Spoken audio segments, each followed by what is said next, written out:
నేనే కింగ్. నేను పెట్టినవే రూల్స్. ఆ రూల్స్ నేను అప్పుడప్పుడు ఇష్టానికి మారుస్తుంటాను. అది విని గప్చుప్గా ఫాలో అవ్వాలి. అది వదిలేసి ఏదైనా పిచ్చి పనులు చేయాలని చూసావు, నిన్ను కండాలుగా నరికి విసిరి పారేస్తాను.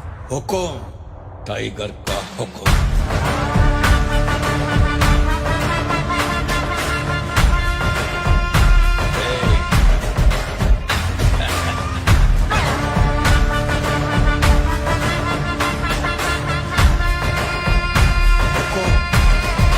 టైగర్ కా హుకుం.